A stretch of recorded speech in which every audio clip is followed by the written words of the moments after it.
leading the rest of the nation as well as the world, because everyone looks towards California as a beacon of hope and inspiration in a very uncertain world. They look for that motivation and inspiration. How can we do this? This is done with real leadership.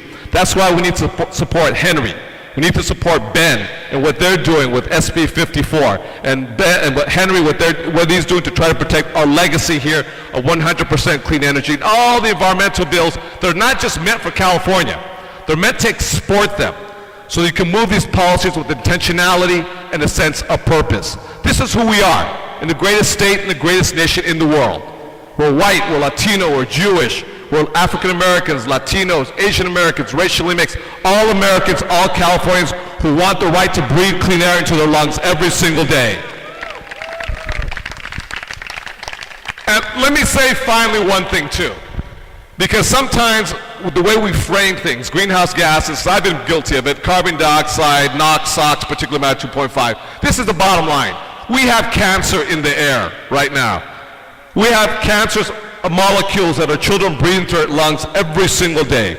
The district that I represented, I have 8 major freeways, the 2, the 5, the 10, the 60, the famous Hollywood 101 freeway, the 110, the 134, and the 710 freeway.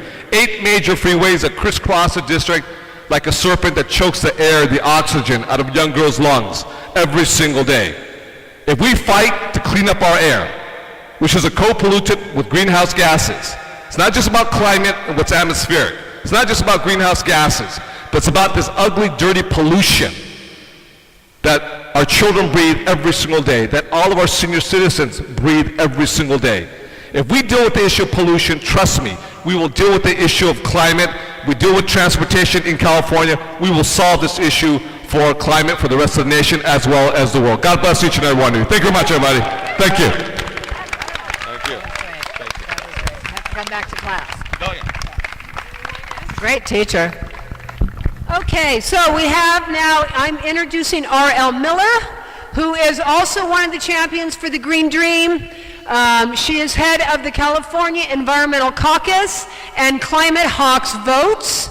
And like I said, she was one of the first people I called about the Green Dream campaign, and she told me to write out the 9 Code of Ethics, which Julia Posen helped me do from the Pacific Palisades over there, and Erica, and so I just wanted to give them a shout out, and RL, also, I just want to say this one little thing because it was funny. When I called her, she probably won't remember it. I said, oh, I have this idea. I want to try to get the dams, all of them, to go green and be sustainable. And she laughed and said, good luck. But so here we are. We flipped the house. We can go green. All right. I love it. I thought it was so funny. Welcome. I'm R.L. Miller. I run Climate Hawks Vote, which seeks to build political power, grassroots political power for the climate movement. Can everybody hear me in back, by the way? Am I doing this microphone correctly? Okay. Better? Okay.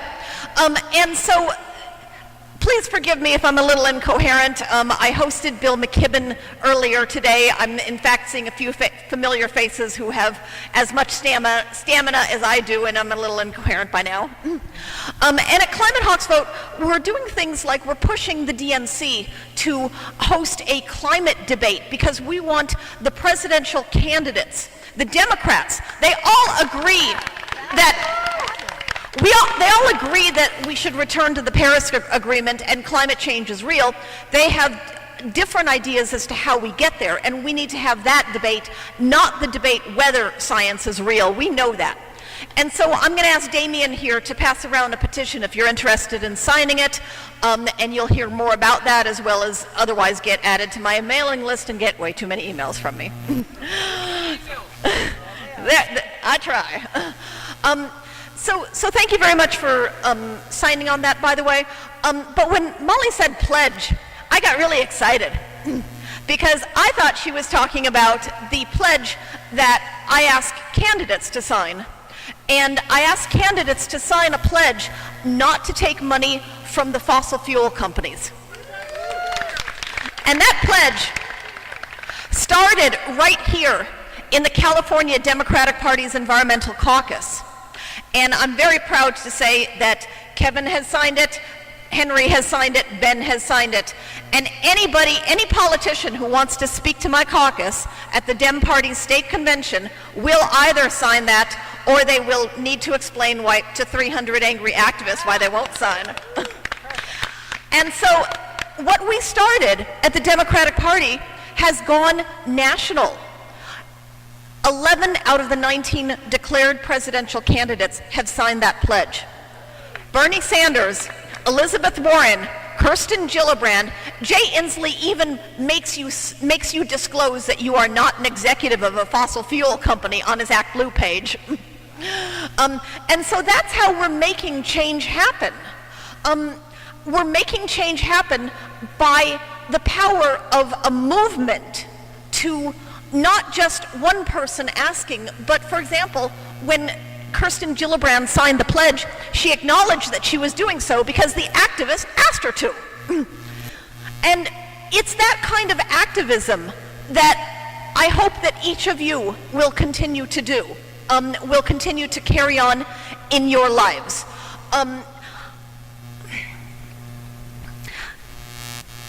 So last year we had a little SB 100 celebration party, and Kevin said something that stuck with me. And I'm paraphrasing this, I may mangle it badly, but he said that all the activists have power. It's just that RL knows how to use her power. What I want to do as I go forward is I want to give you all of that same power, or rather I want to help you find the power inside you. And I know that there are many powerful activists here. I would not be here without Dorothy Reich telling me that I had power. Yes. And so I look at people like Marcia working to save Biona wetlands. And I look at Natalie here from the Sunrise Movement. Show off that shirt, Natalie. And I look at the movement that we are all building to stop climate change. I'm going to end this because I don't want to talk too long. I know you gave me 10 minutes, but I promise I won't use them all. I want to end this, though, with a challenge to Molly and to all of you. And I sometimes start my speeches at climate groups by saying, hello, white people. All right. We are in the whitest section of Los Angeles. However, Los Angeles does not look exactly like we do.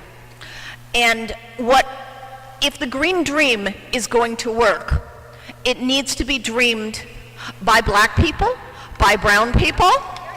It needs to be a shared dream. And so I'm going to challenge you, Molly, to take your pledge to other parts of Los Angeles. Okay, you gonna do that? Awesome, thank you.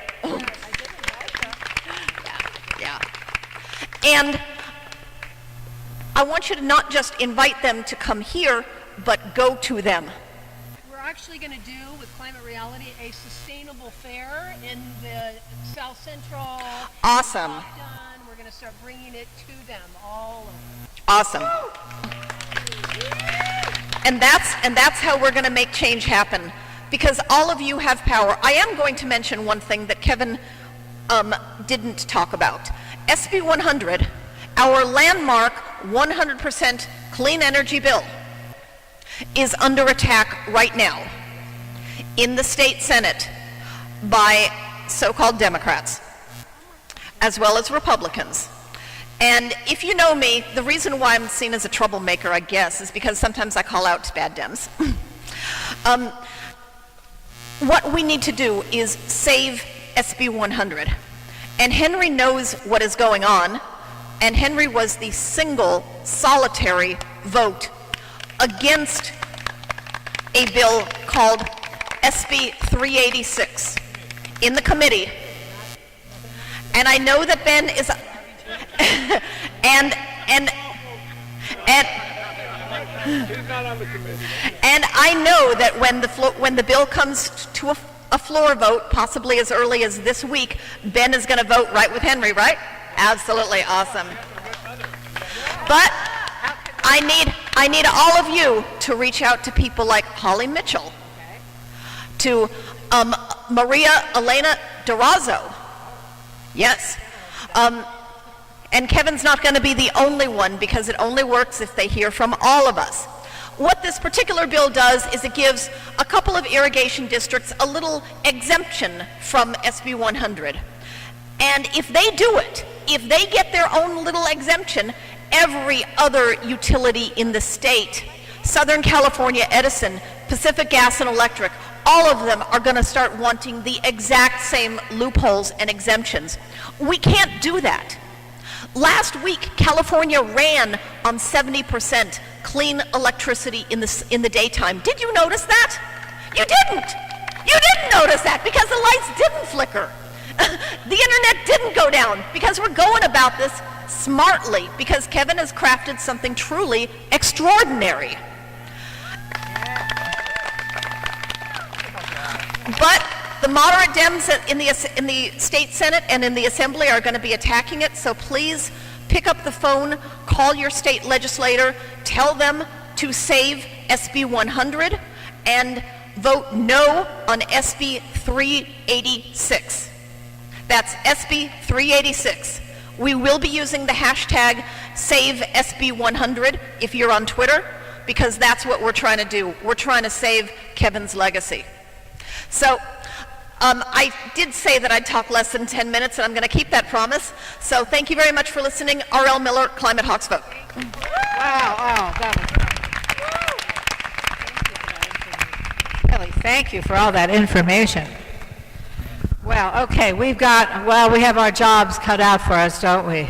All of our Dem clubs, we have to get our members out there and sending emails, sending texts, doing what we need to do to protect the legacy of SB 100, really.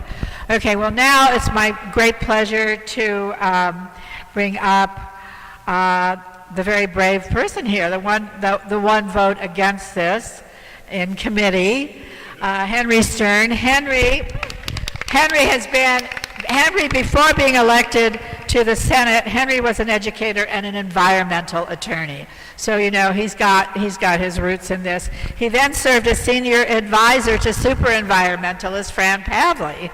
And in that capacity, he helped craft legislation to address climate change, fracking, and the drought. He also spearheaded the senator's ongoing efforts to clean up the Southern California gas leak in Porter Ranch with SB 380. So now, as senator, Henry continues his work to save the planet, serving on several environmental committees. He's the chairman of the Senate Committee on Natural Resources and Water. He's a member of the subcommittee on Resources, Environmental Protection, Energy, and Transportation. He's a member of the Environmental Quality Committee. He's vice chair of the Joint Legislative Committee on Climate Change Policies, member of the Subcommittee on Gas, Electric, and Transportation Safety, and a member of the Senate Energy, Utilities, and Communications Committee. So I think he counts, don't you? I think he's okay. I'm exhausted already with your work. So Henry, unfortunately, also has a personal connection to the recent devastating fires in Malibu, his own Senate district. So may I introduce you to another amazing environmental champion, Senator Henry Stern.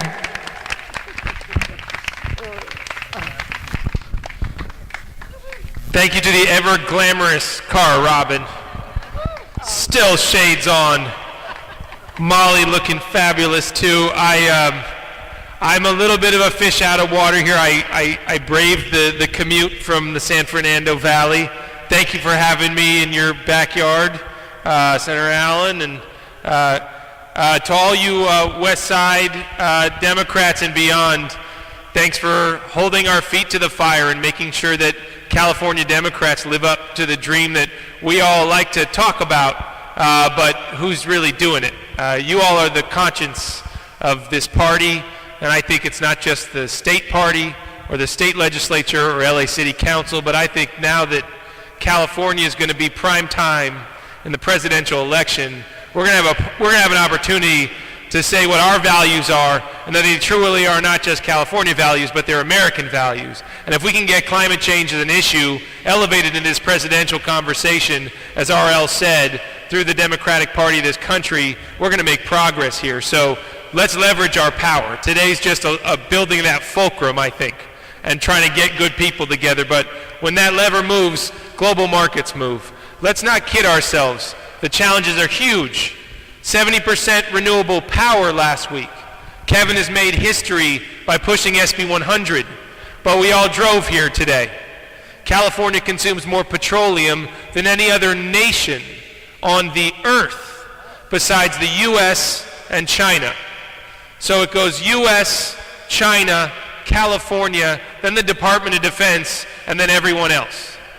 So the amount of food we consume in this state too, our global impact, not just from the petroleum we consume, but from the resources we consume on this planet, and the impact of not just our waste streams and plastic, but of our use of animal agriculture to feed ourselves here, and the impact that's having on global forestry, on our water systems. We can do better. We need to realize that we are not perfect. We may live in this sort of this game we play with ourselves, how to be almost morally perfect with your day. Are your pants ethical, right? Is your car ethical? Is your power ethical? Have you taken every individual step you can possibly take? But we are all complicit in this future. And so I think part of the key to going to other communities and reaching beyond our station here to the rest of LA that suffers too is to say we don't have any high ground. We're not better than you just because we have that Prius, or just because we bought organic at the supermarket, or because we made that decision to opt into green power, right? We have a ways to go ourselves. Let's look ourselves in the mirror and let's say what we can do to actually break this addiction once and for all in this generation. Let's be clear. This is an emergency. This is an emergency. And when it comes to our systems, whether it's our food systems, our resource systems, our petroleum networks, our power systems, if we don't turn the tide in this coming decade, we're not going to be able to give our children, forget a better future, a livable planet, period, to live on. A breathable planet, a planet where you can actually drink water. The number one cause of truancy in the state of California, what is it? It's asthma. This is a moral imperative. This is going to break our economy. And I don't want to scare you too much because I know a lot of you wake up every day living in that emergency. Trust me, I do too, right? Lost my apartment, had 10,000 people get booted out of their homes because a gas leak spread and they all got sick. My hometown burned down. We all have our impacts from climate change, but we need to find that deeper sustained energy on a daily basis where you wake up in that state of emergency, but then you just go to work, right? You just go chip away. And you do that work by getting people like Kevin Deleon or Paul Koretz elected to city council, right? You do that work by helping Ben Allen go take heat. And we're going to move through a single-use plastics bill this year, finally, after years and years of effort. We're going to do that by looking in our own backyards. How did we eat lunch today? Right? What at the Democratic Party are we, as simple as what we're serving for lunch or what you're eating that lunch on, right? So let's look inward and try to leverage that part of ourselves and do something big here. I got 5 quick ways to do that before I leave you. So 4 are bills. One's about the future of the California Democratic Party. Whether or not you're a delegate, there is going to be a race for the future leadership of California's party, and I would like all of you to put as your litmus test for whoever you're going to be supporting as chair. And I haven't jumped into that race yet, but I'm telling all the candidates, I want to know what your policy is on dealing with climate solutions and how you're going to stand about fossil fuel money in our party. And we need to hold them accountable as a litmus test to say, you can't say you're progressive if it's just on minimum wage, on labor issues, or on criminal justice issues, or on immigration issues. And all those things matter in a big, big way, because we do have a moral crisis in our prisons. And we do have injustice in terms of how we treat people who may not have been born here or may look differently than us, and the sort of racism and xenophobia driving our state. But if you're not solid on environmental justice, if you don't have a plan on climate, then you can't lead the California Democratic Party. So let's put that at the top.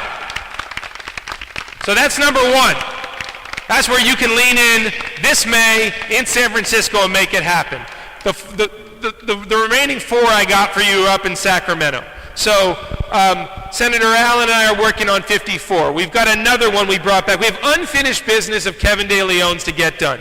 SB 1 is our version of Donald Trump insurance. It says that even if the federal government tries to roll back environmental regulations, tries to end the ban on trophy hunting of endangered species, tries to roll back the Clean Air Act, tries to roll back the Clean Water Act, and trust me, they're doing that.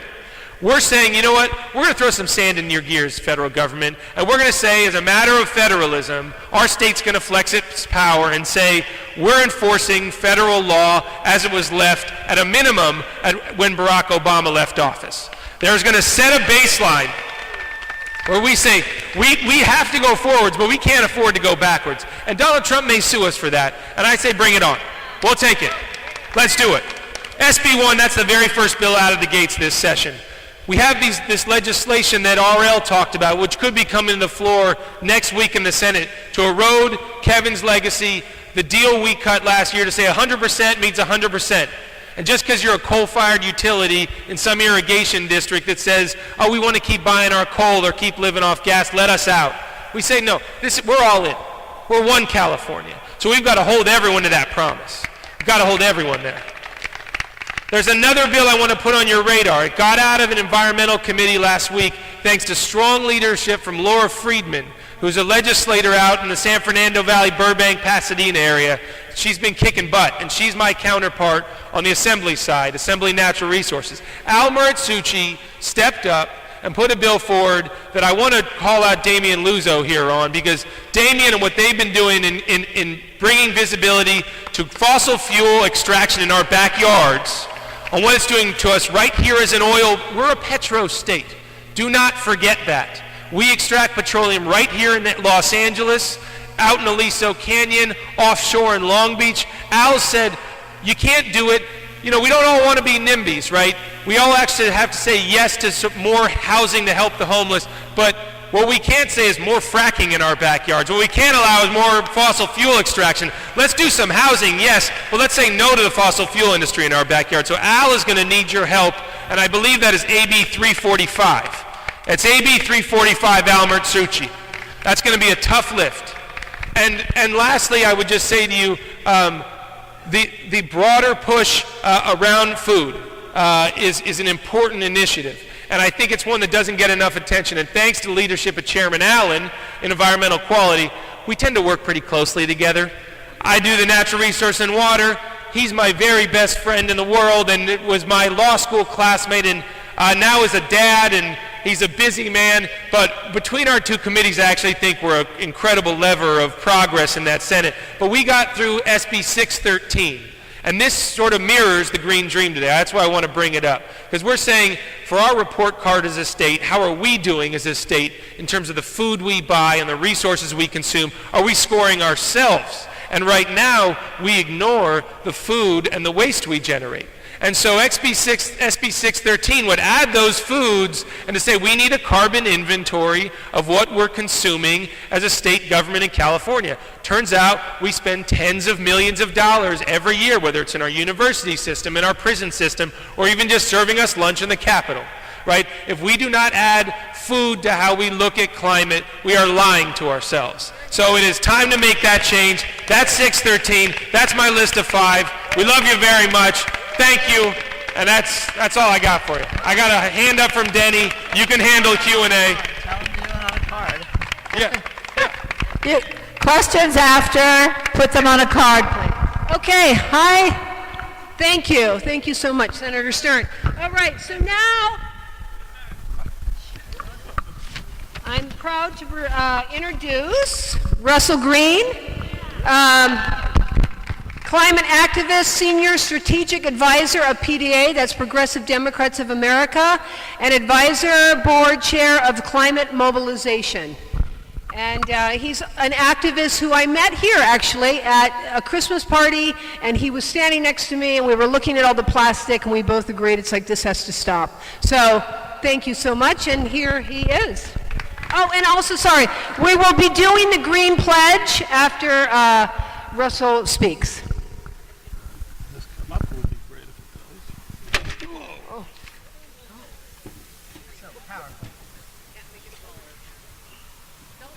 Really, careful. I'm a Jewish giant.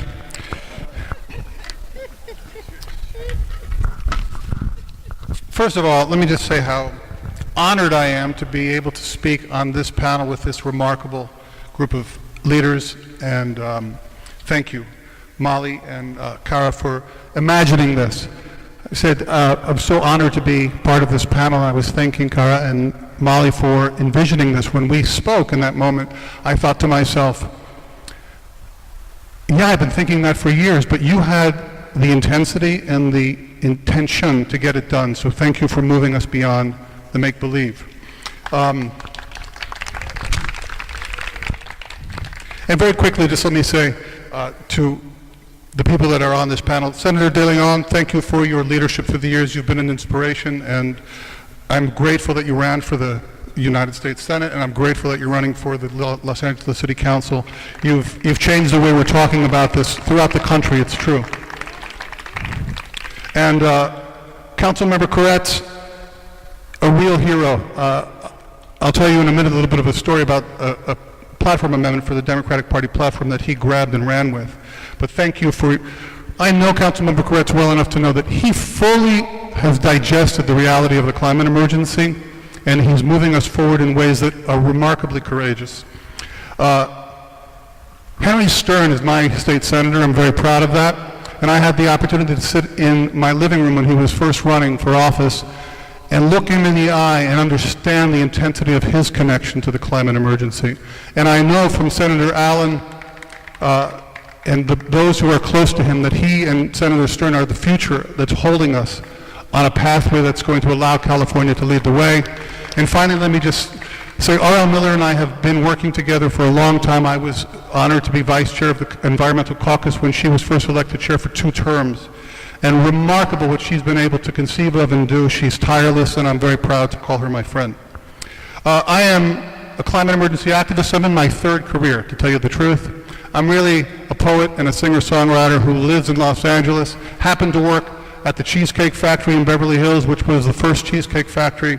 2nd career, I was able to build that into a multi-billion-dollar company with remarkable friends, and it was a remarkable opportunity to be part of that. I started as a waiter, and I left as the executive vice president of the Cheesecake Factory in 2016. And I left because I felt that the climate emergency was something that could not wait. A father, I remember the moment my daughter was born and thinking to myself, I will protect her. Forever, I will keep her safe. And suddenly I had to deal with the reality that I don't know that I'm going to be able to do that. And I've been working on climate for 30 years in different ways, in every one of those facets of my careers. So I left the Cheesecake Factory to bring my full attention to the climate emergency, and my immediate objective was to get Bernie Sanders elected president. Because in my view, there was no more direct path to addressing the climate emergency than to elect Bernie Sanders. So I'll tell you more about that in a second, but I'd like to just change the tone for a quick moment and read a poem. The Alchemy of Butterflies. Last month, millions of monarch butterflies passed through my hometown of Los Angeles on their annual migration north. Not one will pass through again. The round trip demands the lives of 4 generations. Last year, 1/1,000,000th of 1 part of carbon joined 410.99999 others to align as 411. 7 generations since the 280 parts pre-industrial revolution. Last November, as Paradise, California melted, a new generation arrived to prepare to face what their elders could not, that we are in a climate emergency and that their lives are at risk, and that they, unlike butterflies, are not bound by any cycle or season and can return us to the cycle of the earth whenever they choose. The current position of the Democratic Party as laid out in our 2016 platform is that we are in a climate emergency and that the United States must not wait for any other nation to lead, but it should lead a national and global mobilization and not seen on the scale since World War II. As a member of the 2016 Platform Committee representing Senator Sanders, I, with the help of many friends, including Bill McKibben, who without this would not have passed the amendment into our platform. And last year, at a DNC meeting in Chicago, the remarkable Susie Shannon reaffirmed similar language into the record. And as I said, Councilmember Koretz, after Donald Trump was elected, his office contacted me and said, let's do it in Los Angeles. And that was the beginning of the climate emergency mobilization that he spoke of earlier before. And I just want to acknowledge the remarkable leadership of Andy Schrader, who's sitting in the back, who was able to understand a pathway forward. The AOC, Ed Markey Green New Deal resolutions bring that mobilization one step closer to becoming real. The Green New Deal is transformative. It has shifted the conversation in ways up until November 2018 I would have told you was likely impossible. It has reset the terms of the climate emergency discourse inside the Democratic Party. But do not let your guard down. Do not blink. There are already forces inside the Democratic Party trying to take it down. We're out of time. I recently was working on a poem which led me to Stephen Hawking's A Brief History of Time. Has anybody read that book? And I was reminded in the first 5 pages of the book about how long it takes for society to shift. Aristotle suggested in 340 BC that the world wasn't flat. Then he went further to suggest that the Earth was stationary in the center of the universe with the sun, moon, planets, and stars moving around it. Ptolemy elaborated and refined that model in the 2nd century AD. Copernicus shows up 1,400 years later to anonymously publish his work placing the sun at the center. It's 100 years till Galileo and Kepler finally speak out to support Copernicus. Isaac Newton finally resolves the whole thing in 1687. If we're in a 1,000-year cycle, we must make sure that this is the final 10 years of that cycle. We are at an inflection point in the climate movement. We cannot yield, we cannot blink. On January 20th, 21, Inauguration Day, we have to not only elect a president ready to lead the world and mobilize on the Green New Deal, but a House and a Senate with a mandate from the electorate to do it. How are we going to do that? This is remarkable what's being done here, but it's not enough. How are we going to do that? Greta Thunberg reminded us, that we must start with the truth. And in the name of that truth, let me remind all of you, oh, how lucky am I, that the IPCC special report on 1.5 degrees that the Green New Deal that we're talking about is based on is by its design a conservative report. It is a consensus-based report, meaning that every participating country has to sign off on every section. And some of those countries are petrostates, as Henry reminded us. So the basis for the Green New Deal, the IPCC report, which made it possible, is also its fundamental deficiency. I do not say that to detract from the brilliance of the Green New Deal. It shouldn't diminish our enthusiasm. It shouldn't slow us down, but we should know it as the truth, and we should carry that knowledge with us. So that as soon as we have the opportunity to turn this resolution into legislation, we can be informed accurately and we can push further. Most importantly, it will keep us connected to who we are fighting for. I also want to quickly note that Green New Deal does not direct supply. Does not directly address supply. PDA, Greenpeace, Oil Change International, Friends of the Earth, Food and Water Watch have pointed that out. It's complicated. I'll tell you quickly that I am on weekly calls representing PDA and climate mobilization in many coalitions. And as I mentioned, up until October of last year, no one thought it was possible that we were talking about 10 years, World War II scale, mobilization with justice at its center. But by January, the calls had calibrated to a new place. The Green New Deal was our new normal. But recently, on these calls, something is seeping into the calls. There's doubt. Suddenly, the orientation seems to be moving towards maybe it's not possible. Maybe we should ratchet down expectations. And I want to quickly point out that the Paris Accords, which seems to make us all feel comfortable that we should get back in them, is a 3.5-degree pathway to a 1.5-degree goal. And what is a degree? Who are we negotiating for? When we think about 1.5, 2 degrees, what is the difference in all of those tenths of a degree? Someone is going to be affected by that. I'll finish by saying that Josh Fox, remarkable filmmaker, and I are working on a project, and he was interviewing people in Paradise, California who lost their entire home. And they were telling him the story, because we see those things. Fires are increasing. But when you actually listen inside and connect to the story of the fire, what you understand is that they thought they would have time to leave. Mother, father, child. And suddenly they got in their car to race away, and they couldn't go fast enough. The fire was catching them, jumping.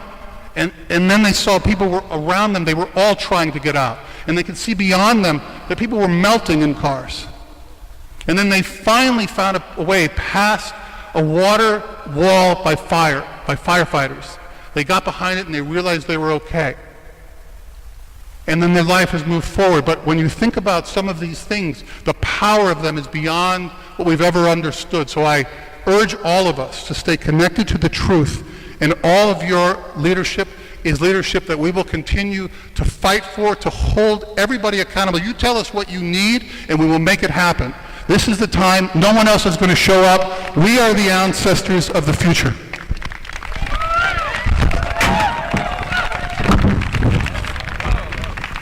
That's what Obama did, right? He dropped the mic at the end of that.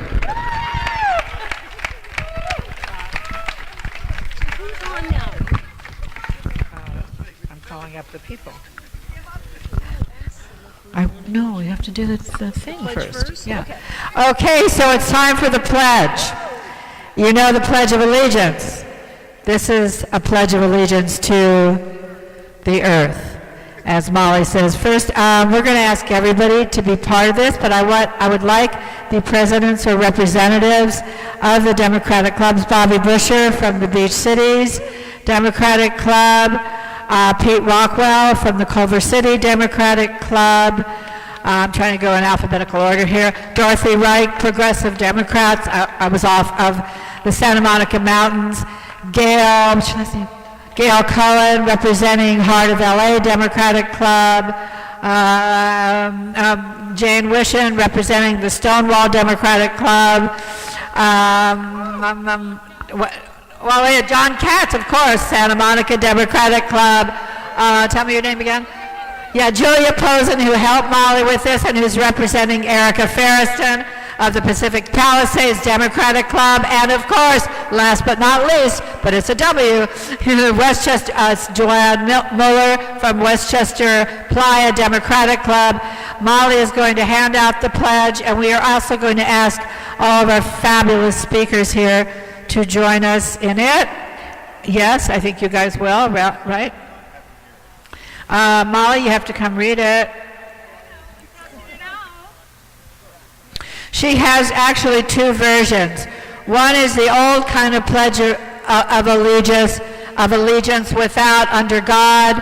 The second is the more modern pledge of allegiance under God. So you say it as you like. I like the old-fashioned one, actually. And also it has the 9 code of ethics on this side. Molly, come read it. And we're going to take the pledge on Al Gore's Inconvenient Truth. That's what our pledge is on. Ariel, you want to come up? Oh, we're not probably going to do that. And this is all Greene and Union. Okay, so where's so what we're going to do is kind of like like with the challah, you touch the book or touch somebody who's touching the book. Sure. And Molly is going to administer the pledge. Okay. It's the Bible. Al Gore. Is this sufficient? I'll just put my hand on you. This is like oh yeah.